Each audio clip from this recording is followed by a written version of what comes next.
Should I stay or should I go? Welcome back to Joy at Work. It's great to have you. Today, I want to talk about making a decision around whether you should stay in a job or leave it. About this time every year, or first quarter of the year, I have folks come around and say, "Hey, I like your advice on what I should do about a new job." Relatives, friends, just acquaintances on social media ask this question. And I'm really honored and humbled because this is a very personal question. And there's so many variables that you need to take into consideration when you're thinking about a job. And I don't have insight into these people's lives, their finances, all the other things they have to factor into the decision making process. But today I just wanted to share three areas that I look at that relate to the job in of itself that people can use when they're trying to make these decisions. There are obviously other things you have to take into consideration, but these are three things you can take from a work perspective, you can consider from a work perspective when you're weighing it. The first thing is my job causing me to compromise on my morals, values, ethics, principles? And I've stated in the past that principles are different from preferences, and very often we get wrapped around the axle on preferences. I'd like my hair dyed a certain color, and the other person prefers another color, and we lose it over that. I'm not talking about that. I'm talking about those things that make you who you are, your core beliefs, those fundamental behaviors, those truths about humanity that you hold on to.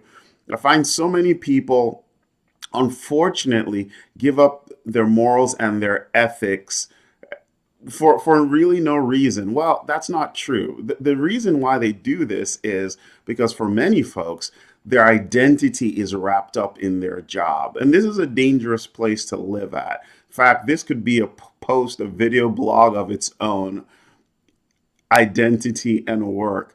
My advice to you is separate your identity from your job. Your job is a part of the puzzle that makes you, but it doesn't define you. And once it defines you, you will make decisions that only focus on the work that you do. So morals, ethics are important. You have to for them, and you can't stay in a place that causes you to, at times, to basically ignore them. There's certain things you believe, certain things you value. If your workplace is causing you to go against those things, then it's time to leave. So that's the first thing. Don't stay at a place that causes you to basically dump or throw away your morals, your ethics, your personal principles. The second thing is it's time to leave when you have no more to give, or the recipients, those you're working with, don't want to take in anymore. And you've probably been in that position where it's clear to you that the folks you're working with are tired of listening to you, tired of having you around. In professional sports, we often talk about coaches that have been, the players have turned out or tuned out the coach because it's just come to a point where they're done. And that can happen in our careers as well. Often we want to blame the organization for that situation, and that might be true. Maybe they were just not ready to accept what you had to offer, or never really meant to make that change. You might have been hired and told, "Hey, we want you to XYZ." And when you started doing it, when you started pointing out and showing people in the organization a different way of doing things, they all came up with resistance and rejected you. That happens. But other times, it's our fault. We went in like a bull on a china shop, we knocked everybody over, and now people don't want us in the organization anymore. When we come to the point when we have nothing left to give, or they won't receive what we have to share, it's time to move on. And one other point on nothing else left to give. It could also be a great situation where you have done what you were supposed to do and it's time to move on. That happens as well. Sometimes you can only give so much, or even have only so much, that you've gotten to the point where there's nothing left. You've led, you've brought the organization as far as you can take it. It's time to do something else. So that's the second thing. When you have nothing left to give, or just so happens the folks you're working with don't want to receive anything else. And the third thing, and this one's a big one for me personally, is when you stop learning. The moment you feel like, hey, I am no longer getting anything out of this job. I'm not growing. I'm not increasing in my competence. I'm not picking up new things that I can use. Then it might be time to go do something different. Now, I've suggested that the universe is always trying to teach us things. So I think it's hard to be in a place where there is nothing to learn. But I also know it's possible because I've experienced it as well. So make sure you're real with yourself, you're authentic. You sit back and say, am I truly not learning anything in this environment? Or is it that I just don't want to learn the lessons that are coming my way? Because sometimes that's it.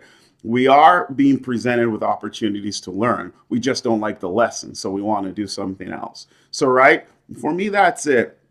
Is my work causing me to compromise on my core beliefs?